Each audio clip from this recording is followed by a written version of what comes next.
तो economic industry से वहाँ पर काफी ज्यादा इंडस्ट्रीज हैं अगर हम देखें तो। फॉर एग्जांपल अगर ऑटोमोबाइल इंडस्ट्री देखें तो गजरा गियर वगैरह है। और ऑयल इंडस्ट्री भी देखें तो वहाँ पर सोयाबीन ऑयल बनाने की भी इंडस्ट्रीज बहुत सारी हैं।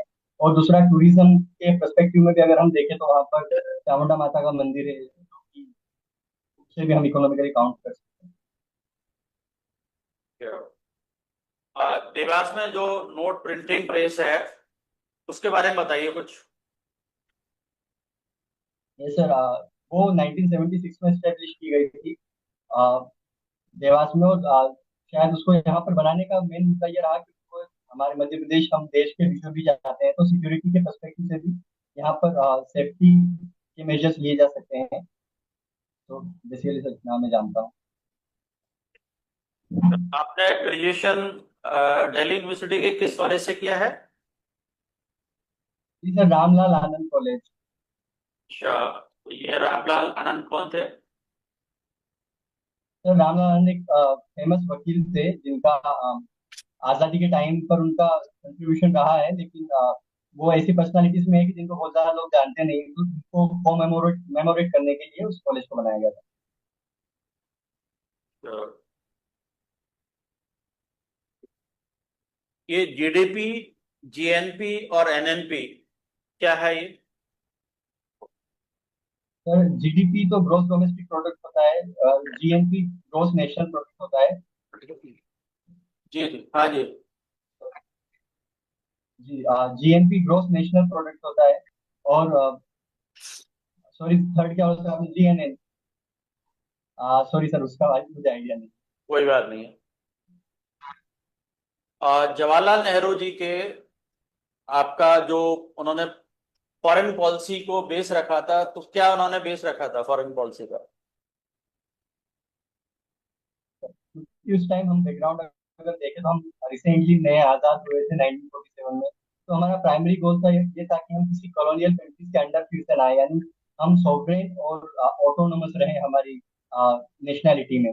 वो पहला गोल था। दूसरा, उस टाइम पर कोल्ड वॉर चल रहा था, तो नेहरू जी ने ये कोशिश की कि हम किसी भी एक खेमे का पार्ट ना बने, ना ही कम्युनिज्म के साइड का, ना ही कैपिटलिज्म के साइड का, ताकि हम अपनी इंडिपेंडेंट फॉरेन पॉलिसी को बनाए रखें। दूसरा ये कि हमको इंडस्ट्रियली स्ट्रांग बनना था, क्योंकि हमारी इकोनॉमी काफी बिग थी। तो हमने उस टाइम इंपोर्ट सब्स्टिट्यूशन की पॉलिसी अपनाई और हेवी इंडस्ट्रियलाइजेशन उसी पर्सपेक्टिव में किया। और हमारी जो नेशन के साथ में कनेक्शन भी थे, हमने उसी बेसिस पर नेशनल इंटरेस्ट को सर्व करने के लिए बनाया। अच्छा, कौटिल्य को इंडिया का मैकियावेली क्यों कहते हैं? जी sir, it's an irony sir, क्योंकि कई बार ये होता है कि हम इंडिया, कौटिल्य बहुत पहले जन्म हुआ था कौटिल्य का, मैकियावेली का काफी बाद में, क्योंकि हम उसको इंडियन मैकियावेली कहते हैं। हमको मैकियावेली को इटालियन कौटिल्य कहना चाहिए। बेसिकली जो कौटिल्य ने प्रिंसिपल्स दिए थे स्टेट मेकिंग के, स्टेट क्राफ्ट के, वो प्रिंसिपल्स कौटिल्य काफी पहले मौर्यन एम्पायर के टाइम पर दे रखा था कि स्टेट को कैसे स्ट्रॉन्ग करना है, कैसे आपको मोरलिटी को बीच में नहीं आने देना है अगर आपको नेशनल इंटरेस्ट को सर्व करना है। तो ये जो स्टेट क्राफ्ट के सप्तांग थ्योरी और सिक्स फोल्ड पॉलिसी, उनकी षटगण षटगुण नीति, ये सब हमें रियलिस्ट प्रिंसिपल्स की तरफ इशारा करते हैं, जो कि मैकियावेली ने काफी बाद में दिया। लेकिन फिर भी हम उन्हें इंडियन मैकियावेली कहते हैं। ओके, ये गांधी जी का रामराज्य की अवधारणा क्या थी? सॉरी सर, आपकी वॉइस ब्रेक हो गई थोड़ी सी। गांधी जी की रामराज की अवधारणा क्या थी?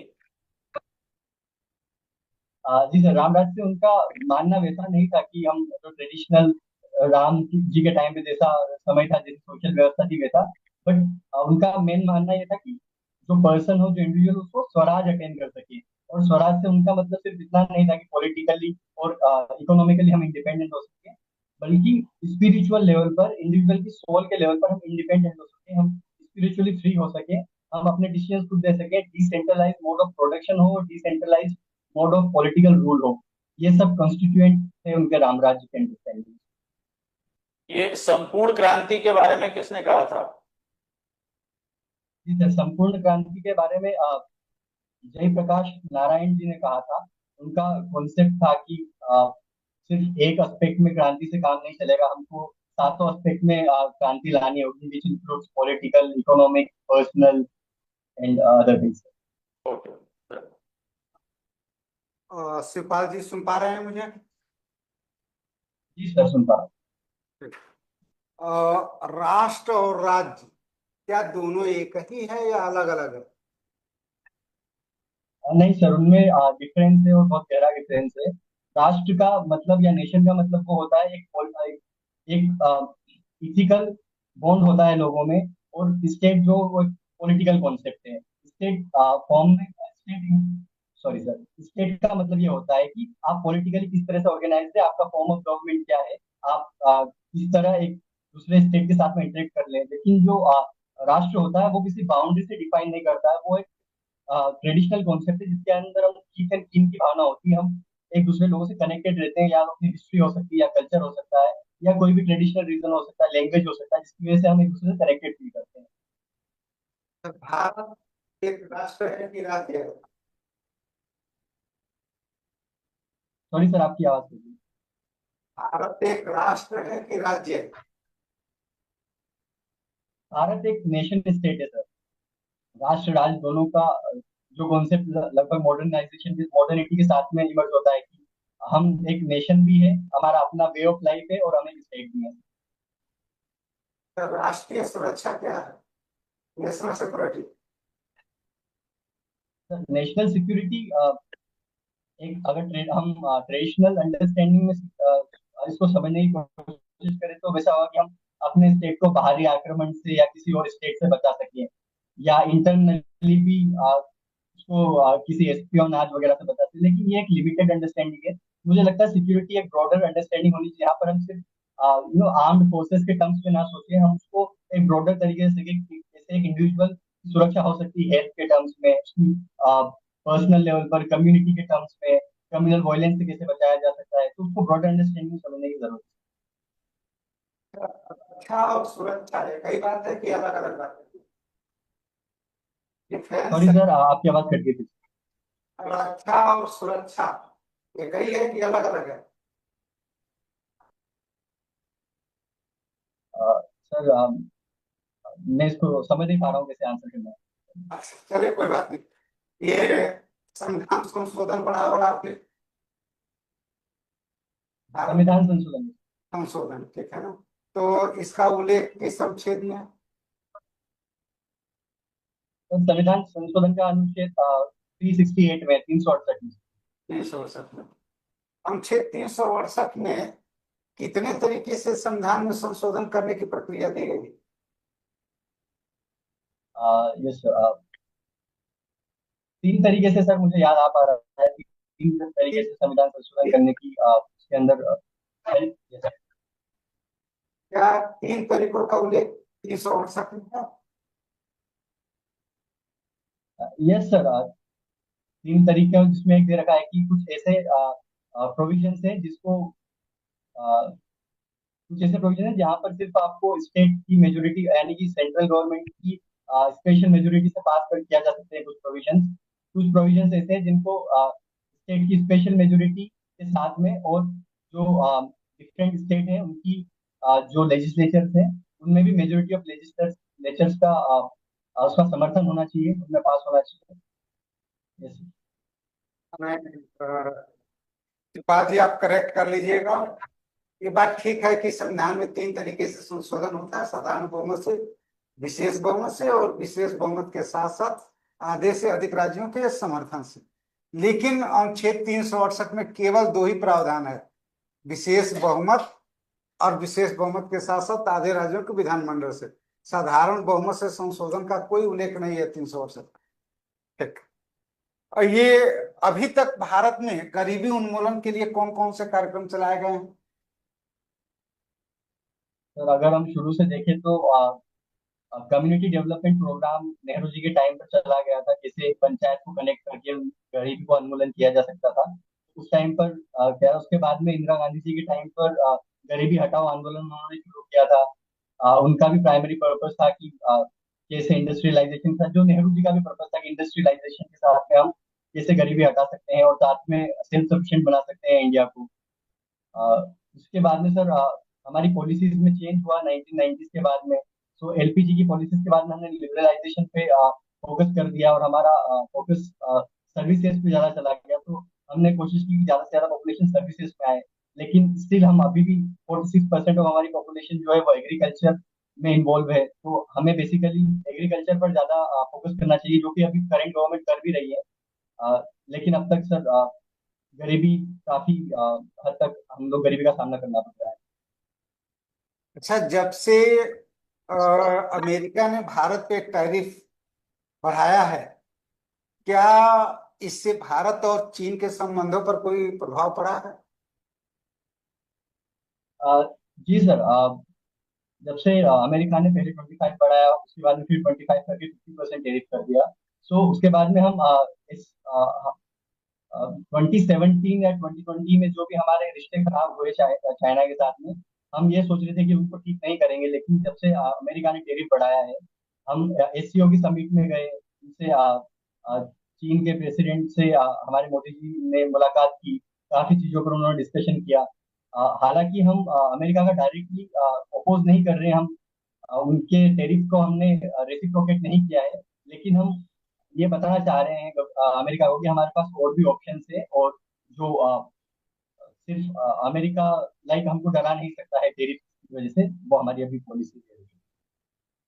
टैरिफ बढ़ने से क्या अमेरिका और भारत के संबंधों में कोई बदलाव आया है?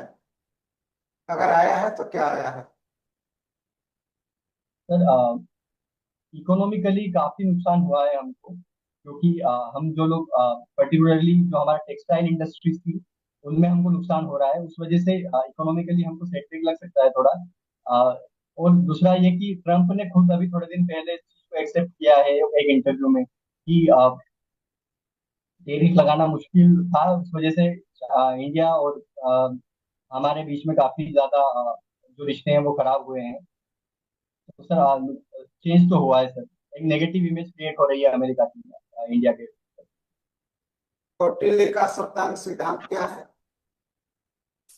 जी सर, कौटिल्य में सप्तांग जैसे इस वर्ड से पता चलता है कि 7 अंग होंगे राज्य के, लेकिन ये सिर्फ वैसा नहीं है कि 7 एलिमेंट होंगे। एक उन्होंने कंपैरिजन किया है, पैरेलल ड्रॉ करने की कोशिश की है एक ह्यूमन बींग से, जैसे कि ह्यूमन बींग में या किसी और ऑर्गेनिज्म में 7 अंग होते हैं, जिसमें से अगर एक अंग भी वीक हो तो सारे अंग या पूरे शरीर पर उसका फर्क पड़ता है। वैसे ही उन्होंने बोला कि किसी राज्य के 7 अंग होते हैं।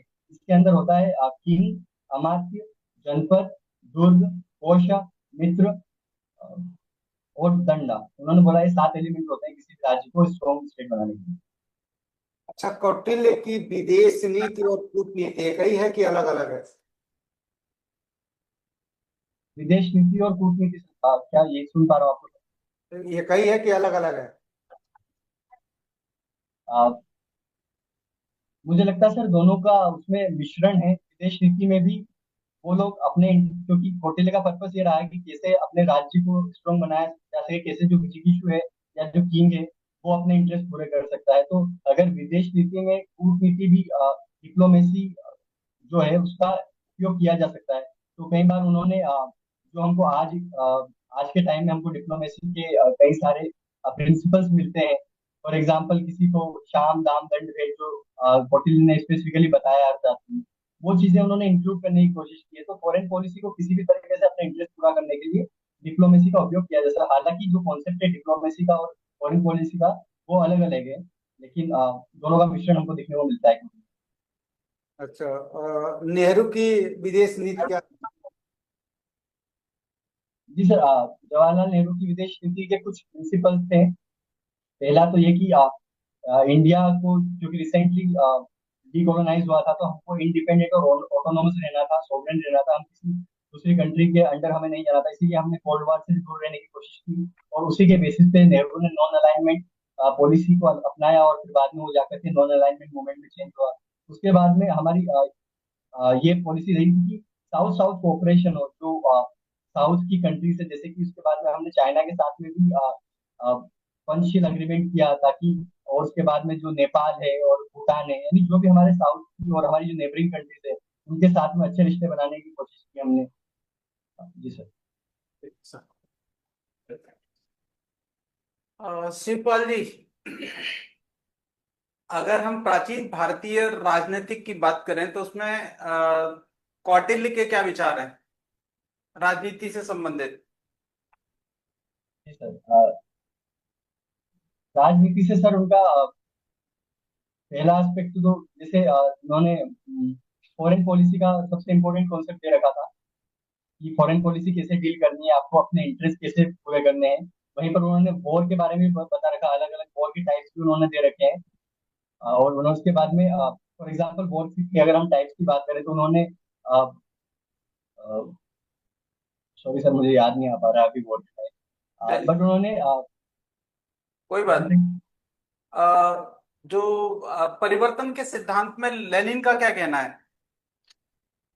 परिवर्तन के सिद्धांत पर लेनिन के क्या विचार है?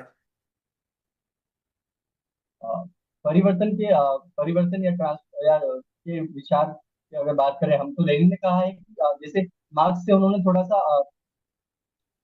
अगर हम सोशल रिवॉल्यूशन की बात करें, अगर परिवर्तन सोशल रिवॉल्यूशन के टर्म्स में देखें तो जैसे मार्क्स ने कहा था कि जब कैपिटलिज्म अपनी चरम सीमा पे पहुंच जाएगा तो अपने आप जो प्रोलेटारिएट थे वो रिवॉल्यूशन करेंगे, लेकिन लेनिन ने कहा कि वो भटके हुए हैं, उन्हें एक डायरेक्शन देने के लिए कोई नहीं, तो उन्हें एक वैनगार्ड पार्टी की जरूरत है जो उन्हें डायरेक्शन देगी, और वही एक रिवॉल्यूशन और एक ट्रांसफॉर्मेशन लाने में, सोसाइटी में और स्टेट के लेवल पर ट्रांसफॉर्मेशन लाने में कोशिश। अच्छा, व्यवस्थापिका और न्यायपालिका, इन दोनों में बेसिक डिफरेंस क्या है? व्यवस्थापिका, सॉरी सर मैं हिंदी वर्ड समझ नहीं पा रहा हूँ, व्यवस्थापिका। व्यवस्थापिका जो हमारे जो न्याय जो शासन के जो अंग होते हैं, कार्यपालिका, न्यायपालिका और व्यवस्थापिका, इन तीनों में मूल अंतर क्या है? सर लेजिस्लेचर, एग्जीक्यूटिव और जुडिशरी में बेसिकली अंतर है। लेजिस्लेचर का काम होता है कि लॉज को बनाना किसी भी एक रीजन के लिए।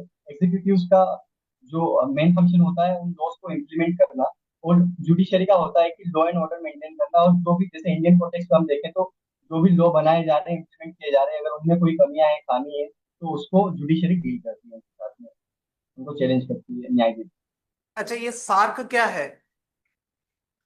सार्क। है। सार्क सर, सार्क एक इसका साउथ एशियन साउथ इसका फुल फॉर्म बताइए और इसकी स्थापना कब हुई थी?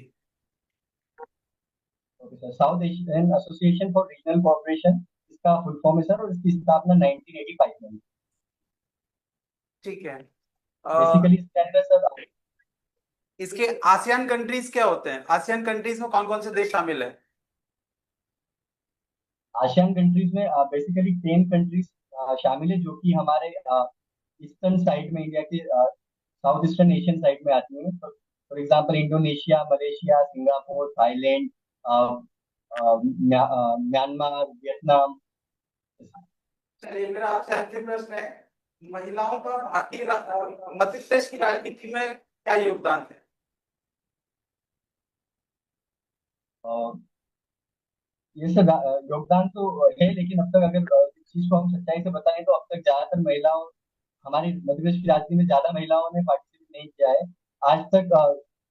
विमेन, अगर हम चीफ मिनिस्टर ही देखें तो अ, बहुत, अगर उनको हम जो मेल के नंबर से कंपेयर करें तो काफी कम हमको देखने को मिलता है।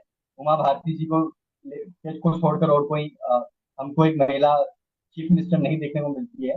और दूसरी चीज हम देखें तो अभी भी अगर ग्राउंड लेवल पर देखें तो वहां पर रिजर्वेशन हैं पंचायत में, लेकिन वहां पर भी पेट्रियार्कल सोसाइटी थोड़ी है, तो विमेन्स अगर इलेक्टेड होती है एज ए सरपंच तो उनपे उनका जो अल्टीमेट कंट्रोल होता है उस पावर का, उस लेवल पर, ग्राउंड लेवल पर, वो उनके पतियों का होते हैं। इसलिए एक सरपंच पति या पति सरपंच का एक कॉन्सेप्ट है, वो भी हमारी पॉलिटिक्स में चलता है। और दूसरा ये कि अगर हम मेंबर ऑफ पार्लियामेंट अगर हम देखें, हम मध्य प्रदेश से, तो उनमें भी गिने चुने कुछ ही लोग हैं, जैसे संपत्तियां के जी, और कुछ ही महिलाएं पार्टिसिपेट कर पा रही हैं।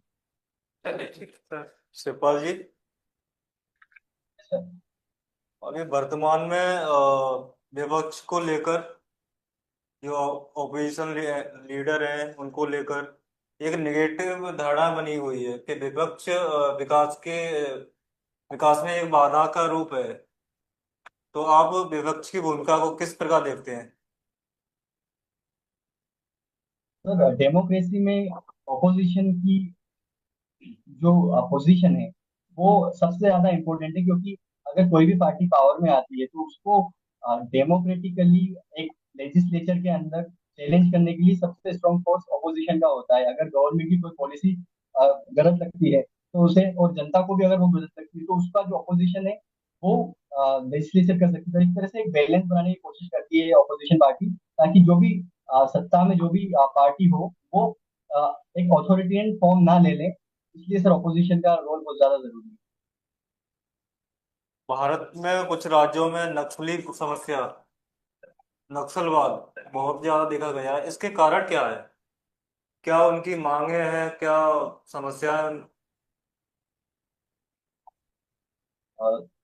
सर वैसे एक कारण तो मुझे जो लगता है वो है कि उनके जो बेसिक राइट्स है कई बार उनका एनक्रोचमेंट किया जाता है। फॉर एग्जाम्पल कोई पावरफुल जो लोग होते हैं वो उनके नेचुरल राइट्स का या नेचुरल रिसोर्सेज के जो राइट्स होते हैं, फॉर एग्जाम्पल उनके जंगल का यूज किस तरह से करना है या जंगल में कहाँ पर रहना है उनको, इन सब चीजों का एनक्रोचमेंट किया जाता है। और जब ये एक लंबे समय तक किया जाता है या डेवलपमेंट को बैलेंस तरीके से नहीं किया जाता है तो एक आक्रोश की भावना लोगों में आ जाती है और कई बार वो आर्म्स उठा लेते हैं। तो यही मुझे एक मेन रीजन लगता है।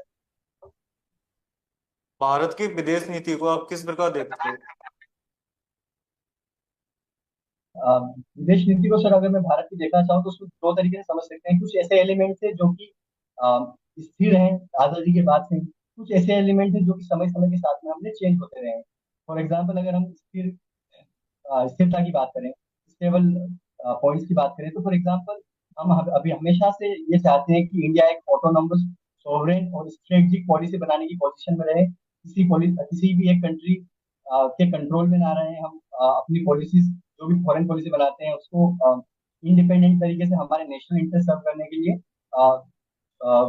सर्व करने की हमेशा कोशिश करें। फॉर एग्जाम्पल पर्टिकुलरली अभी अगर हमें यूएस फोर्स कर रहा है कि आप रशिया से ऑयल मत खरीदिए, कहीं और से खरीदिए, टैरिफ लगा रहा है, लेकिन क्योंकि हमें वहां सस्ता पड़ रहा है तो हम किसी दो कंट्री के दबाव में नहीं आ रहे हैं और हम 2014 के और बाद हम किस प्रकार चेंजेस आए हैं विदेश नीति में? 2014 के बाद में हम देखें तो हमारी पॉलिसी थोड़ी ज्यादा रेशनलिस्टिक हुई और अग्रेसिव हुई है सर। हमने जो भी जैसे कि टेररिज्म के पॉइंट्स हैं या किसी कंट्री का अग्रेशन है उसको हमने इक्वली एक बैलेंस तरीके से अपना रिस्पॉन्स देने की कोशिश की। फॉर एग्जांपल अगर हम पाकिस्तान हमारे नेबर का ही एग्जांपल देखें तो हमने सर्जिकल स्ट्राइक की। उसके बाद में अभी रिसेंट मई 2025 का जो इंसिडेंट था, ठीक है, उसमें भी हमने अग्रेसिवली रिस्पॉन्स दिया। तो मुझे लगता है हमारी पॉलिसी थोड़ी अग्रेसिव हो गई है और ज्यादा रियलिस्टिक हो गई है, ताकि हम किसी से दबे ना और किसी के कंट्रोल में ना आए। जैसे कि हमने ऑपरेशन सिंदूर किया, उसके बाद विश्व को समझाना पड़ा कि ये सही था। तो इस प्रकार किस तरह आप देखते हैं? सॉरी सर मैं समझा नहीं आपका कुछ। ऑपरेशन सिंदूर के बाद में आपने कैसे प्रकार देखी विदेश नीति को?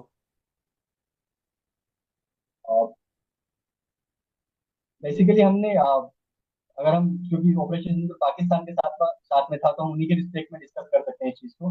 तो हमने मोदी जी ने जब ऑपरेशन सिंदूर हुआ था उसके बाद में, खत्म होने के बाद में जब पहली पब्लिक स्पीच, तभी उन्होंने कहा था कि खून और पानी दोनों एक साथ नहीं बहेगा। तो हमने वहीं पर डिसाइड कर लिया था कि आपके साथ किसी भी तरह का नेगोशिएशन या कोई भी आपको किसी भी तरीके से हम फायदा नहीं पहुंचाएंगे जब तक हम टेररिज्म पर बात नहीं कर लेते। यानी कि हमने वहां पर स्ट्रॉन्ग फूट रखा हमारा कि पहले टेररिज्म पे डिस्कस हो, पहले कश्मीर के इशू पे डिस्कस हो, फिर हम बाकी चीजों में आपका समर्थन करेंगे। अब सब चीजें अलग अलग नहीं चल सकती। तो हमने एक स्ट्रॉन्ग डिसीजन लिया वहां पर सर। ओके, मेरा लास्ट क्वेश्चन है, ग्लोबल साउथ का कॉन्सेप्ट क्या है? ग्लोबल साउथ का। सर ग्लोबल सर कि पर्टिकुलरली जो बेसिक कंट्रीज जो कि पोस्ट कॉलोनियल कंट्रीज नहीं है, जहाँ पर पहले कॉलोनियलिज्म रहा है, और मोस्टली वो countries south Asia, south Africa और कुछ लेटिन अमेरिका में है। तो ये ऐसी कंट्रीज है जिनको ट्रेडिशनली एक्सप्लोइट किया गया है। तो हम एक तरीके से जो इंटरनेशनल फोरम्स हैं वहां पर, क्योंकि हमारी अलग डिमांड्स है, हमारी इकोनॉमिक कंडीशंस अलग है, तो हम सारे एक साथ मिलकर एक प्रेशर ग्रुप की तरह एक करते हैं, ताकि क्लाइमेट जो एग्रीमेंट्स है या दूसरे कोई भी एग्रीमेंट्स है उनमें हम एक फोर्स की तरह एक कर सके। और जो डेवलप्ड कंट्रीज है, पर्टिकुलर जो वेस्टर्न कंट्रीज, अमेरिकन कंट्रीज है, वो हम पर अपनी मनमानी ना कर सके, इसलिए हमने एक तरह से एक ग्रुप बनाने की कोशिश की है, प्रेशर ग्रुप बनाने की कोशिश ओके, थैंक यू सर।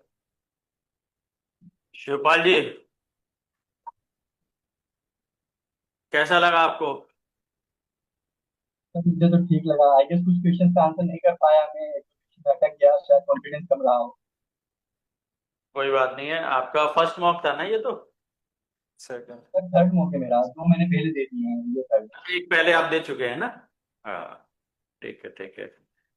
चलिए, अभी आपका यानी कि पहले जो दिया था मुझे याद आ गया, तो उससे आपका बेहतर है। और थोड़ा सा आप यानी कि आंसर को प्रॉपर फ्रेमिंग करने की थोड़ा सा कोशिश करें, है ना। कभी कभी आप यानी कि क्वेश्चन का जो समझने में भी दिक्कत आ जाती है, तो आपको रिपीट करवाना पड़ता है। तो कोशिश करें कि आप यानी कि क्वेश्चन को केयरफुली सुने, मतलब थोड़ा सावधानी से सुने, और कंसंट्रेट होकर के सुनेंगे तो एक बार में समझ में आ जाएगा, है ना। और उसके बाद थोड़ा सा पॉज ले लिया करें, उसके बाद यानी कि पॉज से बेनिफिट ये होता है कि हम यानी कि आंसर। आवाज नहीं आ रही? हेलो? अब आ रही, अब आ रही। हाँ, तो यही है कि आंसर को थोड़ा आ सा, रही सर, अब सुन पा रहा हूँ। जी, आप अपने आंसर को थोड़ा कंसाइज किया करें, और पहले थोड़ा फ्रेमिंग कर लिया करें, है ना। 2-3 मिनट का जो पॉज लेते हैं उसमें थोड़ा सा ये सोच लें कि मुझे कितना आंसर करना है, और टू द पॉइंट करेंगे तो ज्यादा बेहतर रहेगा, है ना सर। लॉन्ग आंसर से मेरे जितने आने चाहिए उससे ज्यादा लंबे आंसर दे रहा हूँ मैं। जी। एक आंसर सर मेरे लाइन से ज्यादा है। उत्तर को तार्किक बना और संक्षेप में दें। समसामयिक घटना पर भी थोड़ा सा लॉजिकली सोचें, है ना? क्योंकि ये सब राजनीति शास्त्र चूंकि आपका विषय है, और इस समय जियो पॉलिटिक्स बहुत तेजी से बदल रहा है, तो ये सब चीजों को थोड़ा सा अच्छे से काम करें, है ना। और उत्तर में तार्किकता लाएं, विषय ज्ञान पर भी थोड़ा सा और ध्यान दें, है ना। ओवरऑल बहुत ठीक है, और इनका सुधार कर लेंगे तो बेहतर है। अ, वही सर, जैसे सर ने बताया, और कि जैसे आप जो आंसर्स है ना थोड़ा सा लंबे कर रहे हैं, तो उनको थोड़ा सा शॉर्ट करिए, और थोड़ा सा पिन पॉइंटेड इंफॉर्मेशन पर फोकस करिए। आप ज्यादा लंबा मत कीजिए आंसर को, थोड़ा सा पिन पॉइंटेड इंफॉर्मेशन रखिए। और जैसे आपका जो न्यू एजुकेशन पॉलिसी है उससे रिलेटेड भी जो बदलाव है उन पर आप थोड़ा सा ध्यान दें। और न्यूज़पेपर रीडिंग जो है करंट से थोड़ा सा आप अपडेट रहें। और जैसे आपका जो भारतीय ज्ञान परंपरा राजनीति के परिप्रेक्ष्य में थोड़ा सा उस पर जरूर पढ़ ले। बाकी ओवरऑल आपका इट्स गुड, ठीक है। चलिए, all the best Shivpal ji.